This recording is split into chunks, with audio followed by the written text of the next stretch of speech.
আজ র্যান্ডামলি বেরিয়ে পড়লাম বাইক নিয়ে। আমরা এখন যাচ্ছি আমাদের এলাকারই আশেপাশের ভিউজ আপনাদেরকে দেখানোর জন্য। বাট তার বাইরেও আমাদের রাস্তার যে অবস্থা, সেই অবস্থাটাও আপনাদেরকে দেখাবো। এর আগের ভিডিওতে দেখিয়েছিলাম আমাদের সিউড়ি তিলপাড়া ব্রিজের করুণ অবস্থা। সেই রকমই বাজে অবস্থায় থাকা একটা ব্রিজে আমরা এখন চলে এসেছি।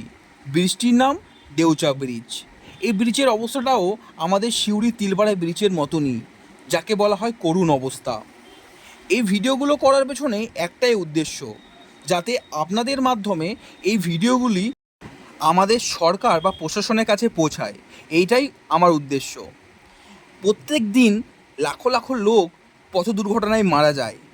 তার হয়তো হাজার কারণ থাকতে পারে, বাট তার মধ্যে একটা কারণ হলো এই রাস্তার অবস্থা।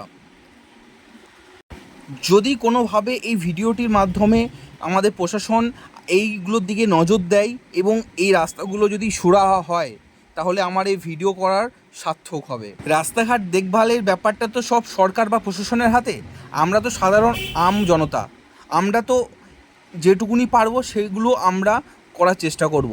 আমি একটা জিনিসে বিশ্বাসী, সেটা হলো বিন্দু বিন্দুতে সিন্ধু হয়। আপনাদের প্রত্যেকেই যদি সাপোর্ট এবং ভালোবাসা যদি পায়, তাহলে এই ভিডিওটি প্রচুর মানুষের কাছে পৌঁছাবে এবং যার ফলে হয়তো এই রাস্তাটা সুরাহা হবে। এটা আমি দৃঢ় বিশ্বাসী। সত্যি কথা বলতে আমি প্রত্যেকটা মুহূর্তে খুবই আশাবাদী, তাই আমাদের আশা হারালে চলবে না। এইভাবেই আমাদেরকে কিন্তু প্রত্যেকটা মুহূর্তে ছোট ছোট স্টেপ আমাদেরকে নিতে হবে। আমি একটা জিনিসে বিশ্বাসী যে বিন্দু বিন্দুতে সিন্ধু হয়। তো আপনারা যদি এই ভিডিওটাকে সাপোর্ট করেন এবং ভালোবাসা দেখান, তাহলে এরকম ভিডিও আগামী দিনে আমি আরও বানানোর চেষ্টা করব, যাতে এই আমাদের যে ছোটোখাটো যে সমস্যাগুলো রয়েছে সেই সমস্যাগুলো সমাধান করা যায়। তো আজকের মতো ভিডিওটা এখানেই শেষ করছি। আশা রাখি প্রত্যেকে ভালো থাকবেন এবং সুস্থ থাকবেন। তো চলুন, আবার দেখা হচ্ছে অন্য কোনো দিন নতুন কোনো ভিডিও নিয়ে। ততক্ষণের জন্য বাই বাই।